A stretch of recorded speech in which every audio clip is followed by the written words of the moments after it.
बच्चों। तो आज हम स्टार्ट कर रहे हैं बेटा काइनेमेटिक्स का ELP3। इसका सॉल्यूशन अपन प्रोवाइड कर रहे हैं आपको। तो देखिए यहाँ पर स्टार्ट करते हैं पहले सवाल से। पहला सवाल है बच्चों यहाँ पर, a particle move on a circular path of radius r with constant speed v, the magnitude of average velocity of the particle during the time interval when it complete one fourth. यहाँ पर कितना बेटा, यहाँ पर जो है, यहाँ पर जो पार्टिकल है वो कितना कंप्लीट कर रहा है part, one fourth part complete कर रहा है। ठीक है, तो देखिए बच्चों, जैसे मान लीजिए ये एक सर्कुलर पाथ है, इसका वन फोर्थ पार्ट बनाते हैं अपन। तो हम यहाँ पर बात कर रहे हैं बेटा इस वाले पार्ट की, यहाँ से चलते हुए हम मान लीजिए यहाँ तक पहुँचे, ये वाले पार्ट की बात कर रहे हैं। तो यहाँ पर हम अगर डिस्टेंस की बात करेंगे तो डिस्टेंस जो है पार्टिकल ने कितना ट्रेवल किया बेटा, पाई आर बाई टू। क्योंकि यहाँ पर जो है ये जो आर्क होगा वो कितना आ जाएगा बेटा, ये एंगल कितना होगा 90 डिग्री, मतलब पाई बाई टू। इसको रेडियन में पाई बाई टू लिखेंगे और आर से मल्टीप्लाई कर देंगे तो ये आर्क आ जाएगा अपने पास। ठीक है, तो अपन से यहाँ पर पूछा है, अपन से क्या पूछा है बेटा, एवरेज वेलोसिटी का मैग्नीट्यूड पूछा है। तो देखिए बेटा यहाँ पर ये जो यहाँ से देखिए इनिशियल पॉइंट को अगर मैं फाइनल पॉइंट से मिलाता हूँ तो ये हो जाता है बेटा अपना डिस्प्लेसमेंट। ये डिस्प्लेसमेंट होता है और डिस्प्लेसमेंट का वैल्यू कितना आएगा बेटा, अगर इसका रेडियस r है, ये भी r है, तो हाइपोटेनियस कितना आ जाएगा बेटा यहाँ पर √2r। तो ये इसका क्या हो जाएगा बच्चों, डिस्प्लेसमेंट हो जाएगा। अब बात करते हैं यहाँ पर एवरेज वेलोसिटी। तो एवरेज वेलोसिटी जो होगा वो हो जाएगा बेटा डिस्प्लेसमेंट, टोटल डिस्प्लेसमेंट, डिस्प्लेसमेंट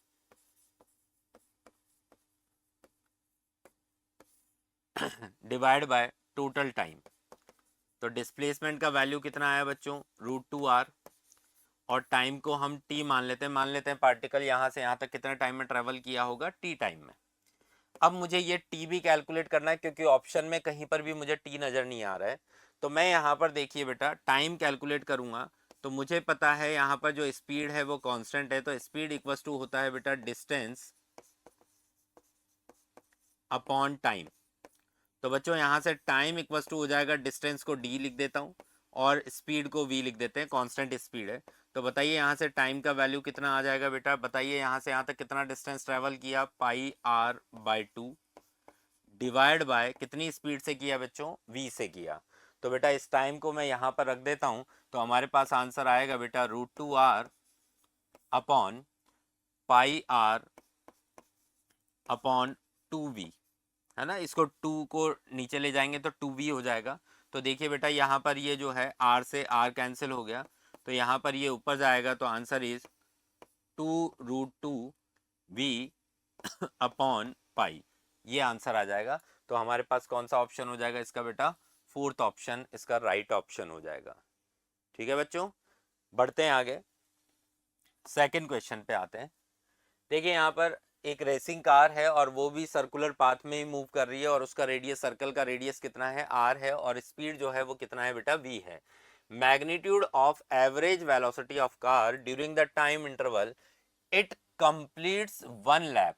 एक पूरे कंप्लीट लैप की बात कर रहे हैं। इसका मतलब अगर मैं यहाँ पर सर्कुलर पाथ में मोशन कर रहे हैं, अपन मूव कर रहे हैं, तो यहाँ से मान लीजिए यहाँ से चले और कंप्लीट लूप की बात है, मतलब घूमते हुए घूमते हुए घूमते हुए घूमते हुए ऐसे चलते हुए चलते हुए चलते हुए चलते हुए एक लैप को कंप्लीट कर रहे हैं, मतलब उसी पॉइंट पर पहुंच गए। तो इनिशियल पॉइंट भी यही था और फाइनल पॉइंट भी यही है। तो बताइए बच्चों यहाँ पर जो डिस्प्लेसमेंट का वैल्यू आएगा, डिस्प्लेसमेंट का वैल्यू वो कितना आएगा बेटा, 0। तो बताइए यहाँ पर जो एवरेज वेलोसिटी होगा, एवरेज वेलोसिटी जो कि डिस्प्लेसमेंट अपॉन टाइम होगा, तो बताइए उसका वैल्यू भी कितना आएगा बच्चों, 0 आएगा। तो यहाँ पर जो आंसर होगा बेटा वो कौन सा आंसर होगा, फर्स्ट ऑप्शन होगा इसका। ठीक है, आगे बढ़ते हैं, अगले सवाल पे आते हैं। अगला सवाल दिया हुआ है बच्चों, a length of minute hand, minute वाली जो सुई है बेटा उसका जो लेंथ है वो कितना दिया हुआ है बेटा, 20 सेंटीमीटर। मतलब यहाँ पर ये जो 20 सेंटीमीटर है या मिनट हैंड का जो लेंथ है वो रेडियस का काम करेगा। और the magnitude of average velocity tip of minute hand between 6 AM to 6:30 AM इसका मतलब अगर मैं यहाँ पर एक वॉच की बात करें तो यहाँ पर जो मिनट वाली सुई है वो यहाँ पर होगी बेटा इस तरीके से 6 बजे, है ना, मिनट वाली सुई यहाँ होगी। 6:30 पर ये घूम करके कहाँ पहुँच जाएगी बेटा, यहाँ पर आ जाएगी। इसका मतलब ये कितना ट्रैवल करेगी। अगर मैं यहाँ पर अगर मुझसे एवरेज स्पीड पूछा जाता तो डिस्टेंस का यूज़ करता, लेकिन मुझसे क्या पूछा जा रहा है बेटा यहाँ पर एवरेज वेलोसिटी, मतलब मुझे किससे काम है, किसकी ज़रूरत है यहाँ पर, डिस्प्लेसमेंट की। तो बताइए बेटा यहाँ से चलते हुए डिस्प्लेसमेंट ये कितना हो जाएगा, ये हो जाएगा किसके इक्वल, डायमीटर के, मतलब 2r के इक्वल। तो बच्चों यहाँ पर जो है एवरेज वेलोसिटी, तो डिस्प्लेसमेंट हो जाएगा 2r डिवाइड बाय टाइम। तो बच्चों यहाँ पर 2r, रेडियस का वैल्यू कितना दिया हुआ है बेटा 20, और ये जो मिनट वाली सुई है बताइए यहाँ से यहाँ तक चलने में कितना टाइम लेगी, 30 मिनट। और सारे ऑप्शन जो है वो किस में दिए हुए हैं बेटा, मिनट में। तो मैं यहाँ पर किससे डिवाइड कर दूंगा बेटा, 30 से।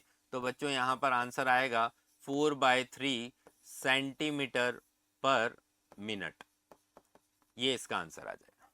तो कौन सा ऑप्शन होगा बेटा, 4/3 सेंटीमीटर पर मिनट, फर्स्ट ऑप्शन। बढ़े आगे, चलिए आगे बढ़ते हैं।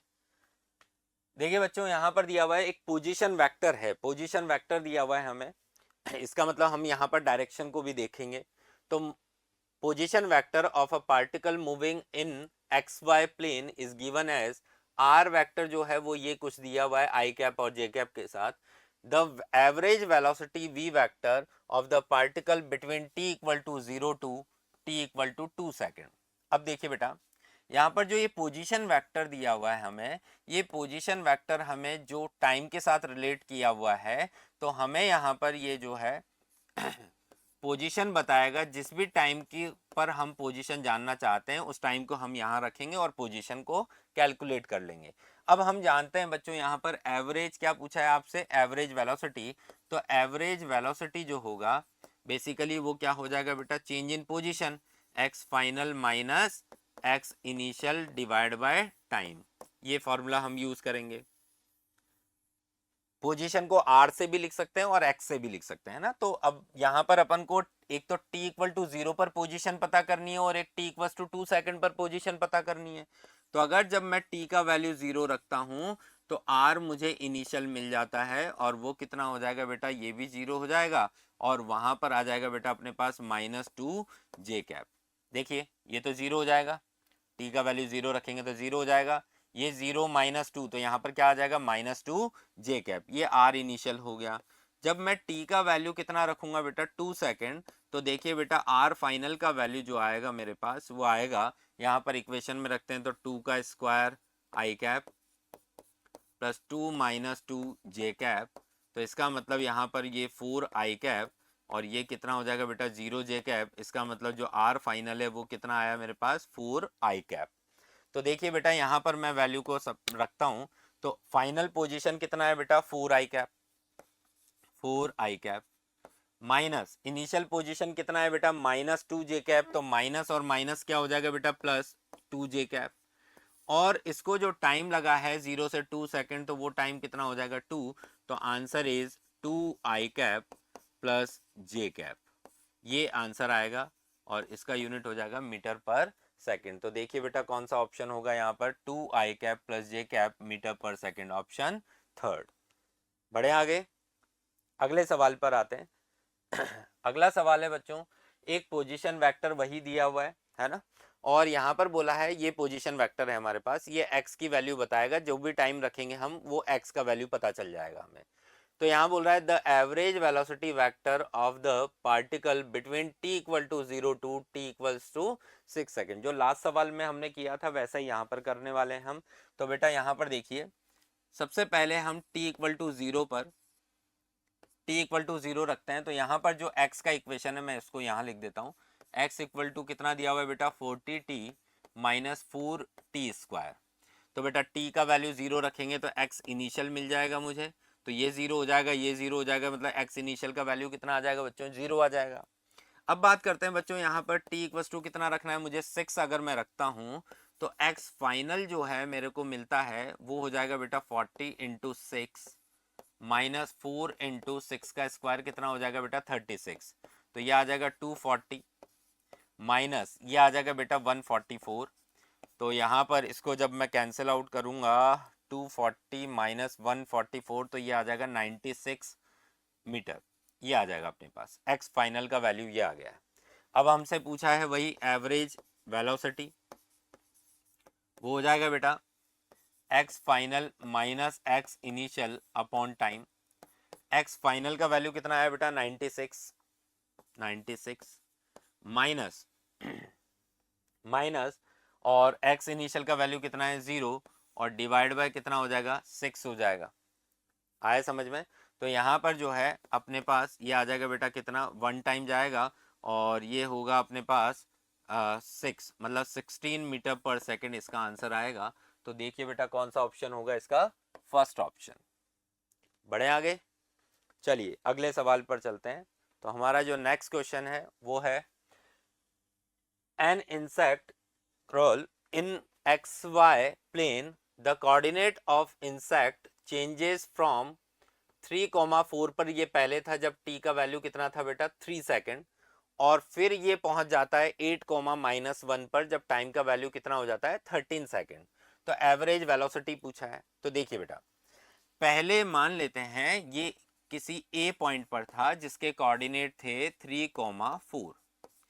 अब ये किसी पॉइंट बी पर पहुंच जाता है और वहां के कोऑर्डिनेट है हमारे पास 8,-1। ये फाइनल है और ये इनिशियल है। तो अगर मैं यहाँ पर डिस्प्लेसमेंट निकालना चाहता हूं तो डिस्प्लेसमेंट हो जाता है बेटा यहाँ पर फाइनल माइनस क्या कर देंगे इनिशियल, तो 8 माइनस 3 आई कैप प्लस -1 -4 जे कैप। तो बच्चे ये आएगा हमारे पास 5 आई कैप -5 जे कैप। ये हमारे पास क्या आ गया बच्चों, ये आ गया हमारे पास डिस्प्लेसमेंट। अब हमें क्या पता करना है एवरेज वेलोसिटी। तो बताइए बच्चों यहाँ पर अगर मैं एवरेज वेलोसिटी की बात कर रहा हूं तो डिस्प्लेसमेंट अपॉन टाइम, डिस्प्लेसमेंट का वैल्यू कितना हो जाएगा बेटा 5 आई कैप -5 जे कैप।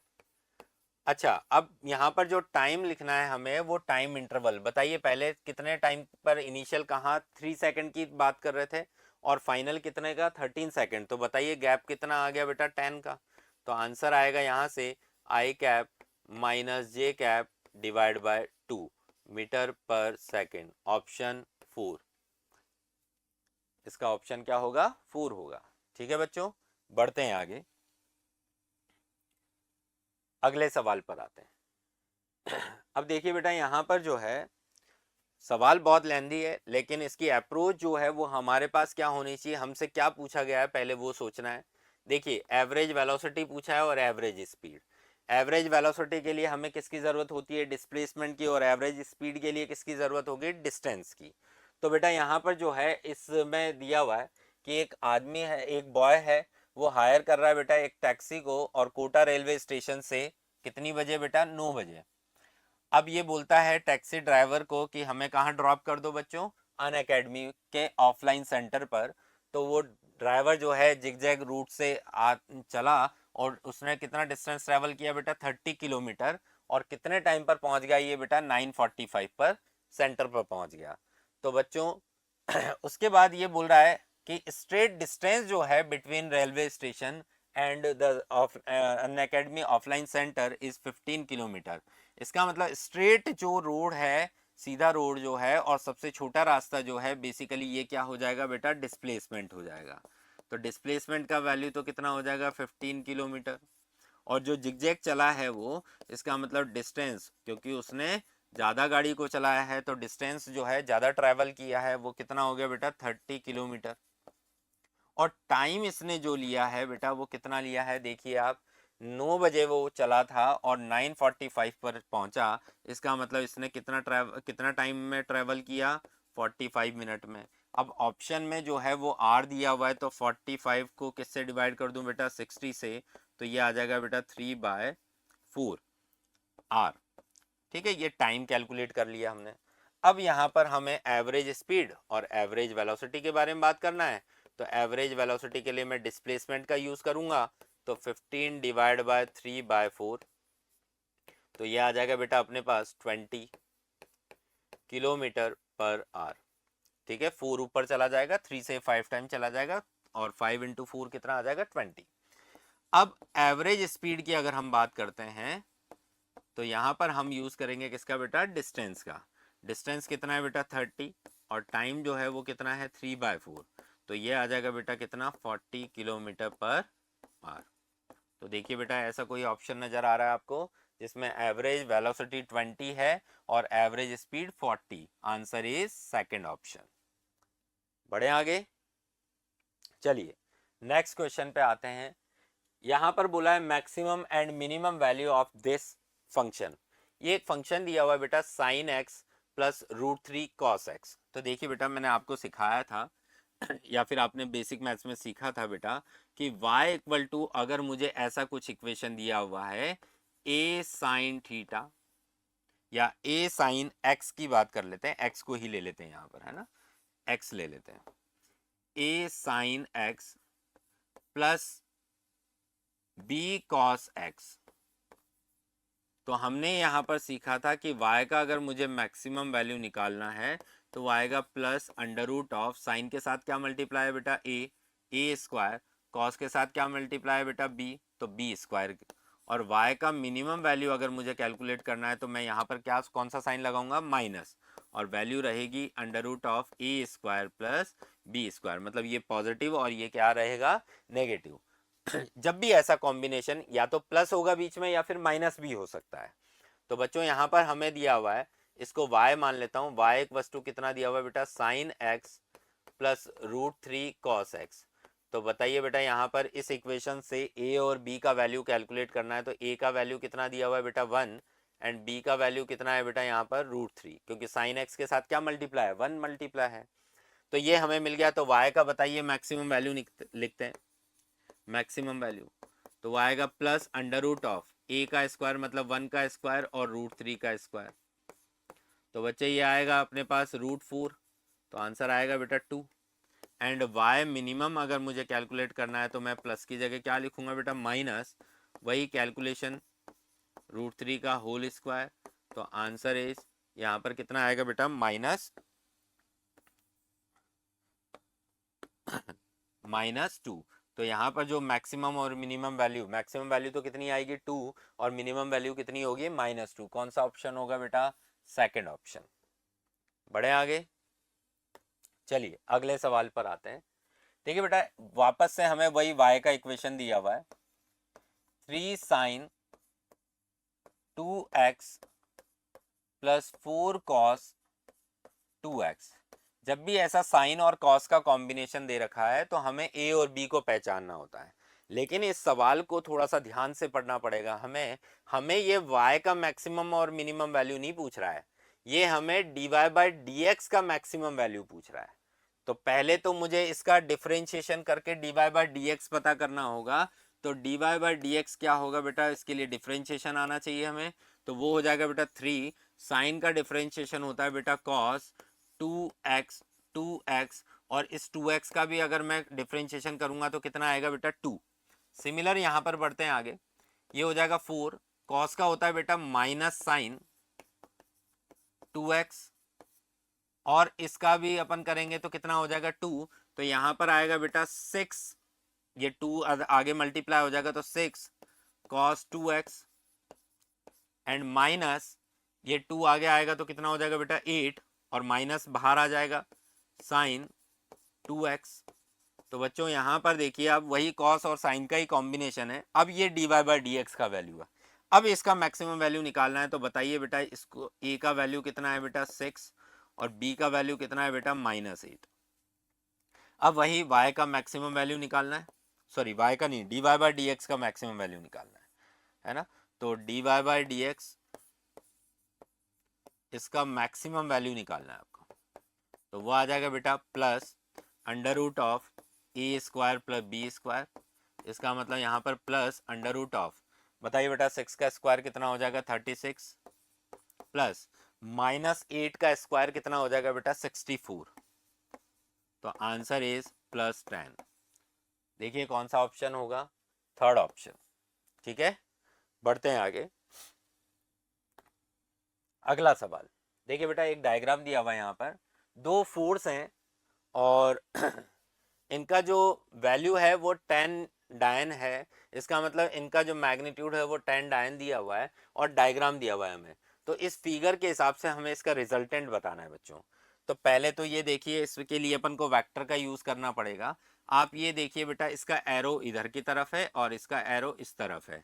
इसका मतलब अगर मैं बात करूं, इस एरो को आगे शिफ्ट करूं तो इसका एरो यहाँ पर है और इसका एरो यहाँ है। तो इसका मतलब इसका हेड और टेल मिला हुआ है। तो बताइए क्या ये 60 डिग्री इन दोनों वेक्टर के बीच का एंगल होगा क्या? नहीं। एंगल निकालने के, दो वेक्टर के बीच में एंगल निकालने के लिए क्या करना होगा बेटा? या तो टेल को टेल से मिलाना पड़ेगा या हेड को हेड से मिलाना होगा। तो बच्चे यहाँ पर देखिए, मैं वापस से डायग्राम बनाता हूँ। ये अपना एक फोर्स जो है इसको मैं F1 मान लेता हूँ, F1। और F2 जो होगा वो उसको मैं शिफ्ट कर देता हूँ आगे की तरफ, तो ये F2 हो गया।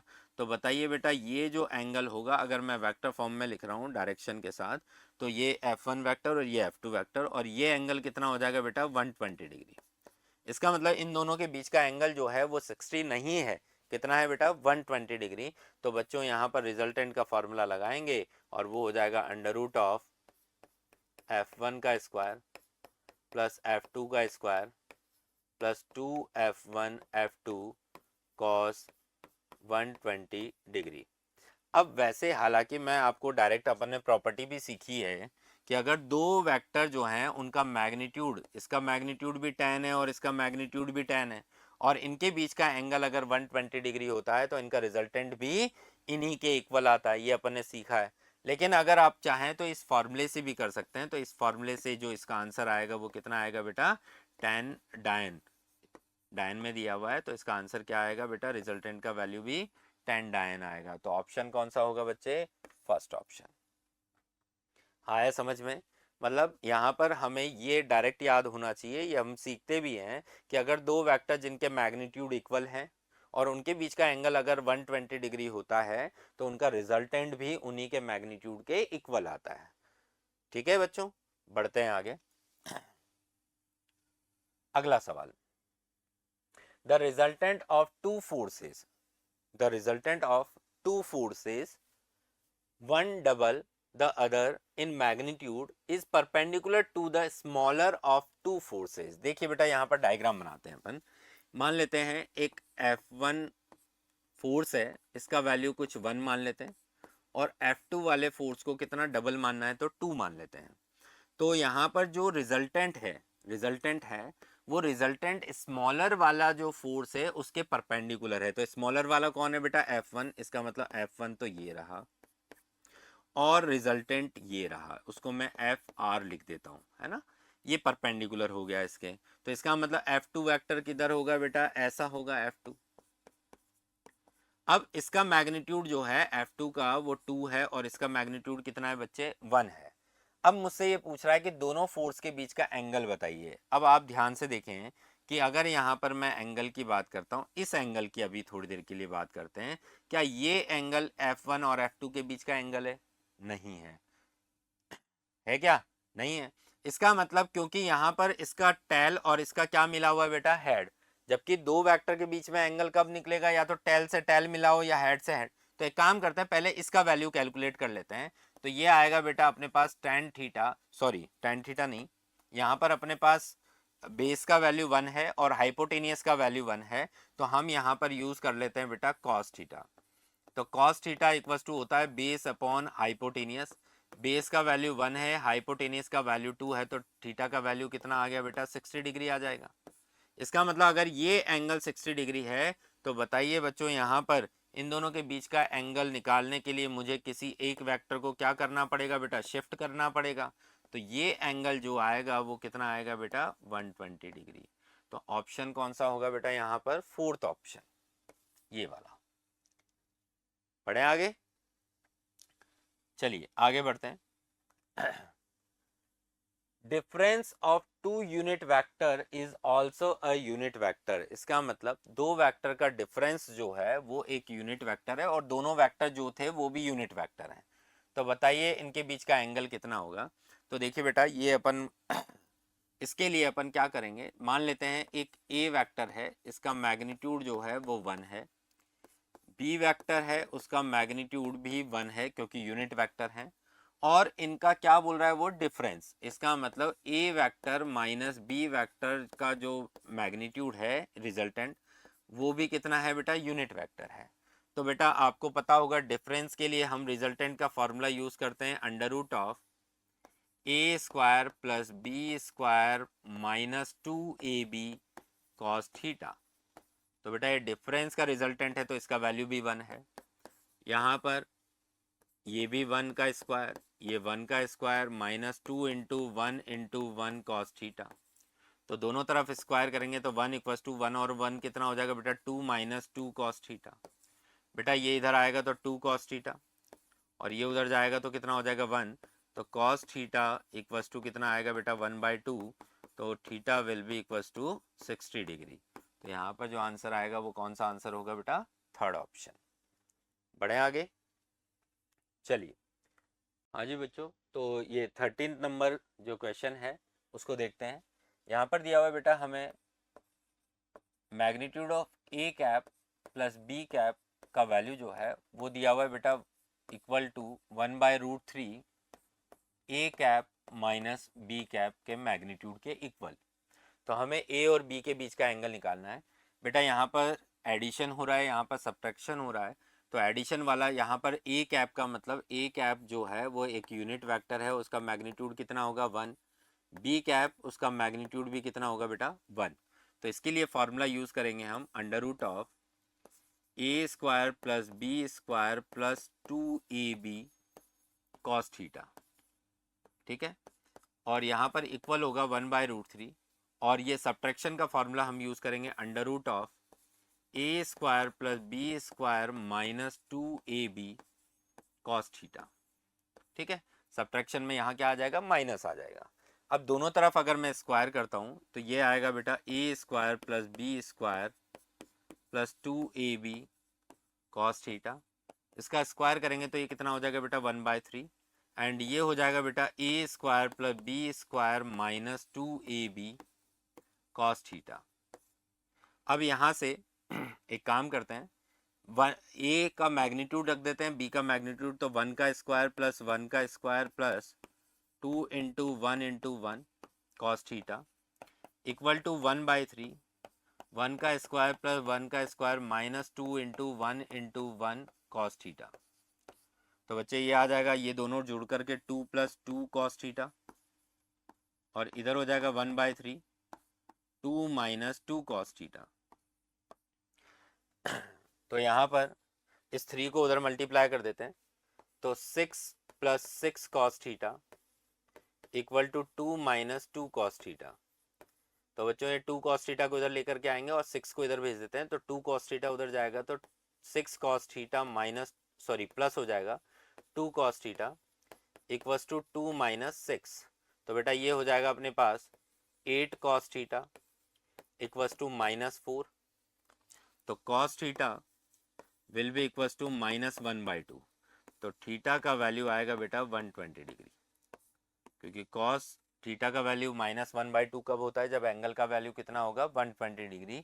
तो यहाँ पर ऑप्शन क्या हो जाएगा बेटा, फोर्थ ऑप्शन हो जाएगा। ठीक है, तो यहाँ पर अपना ELP 3 ख़त्म होता है।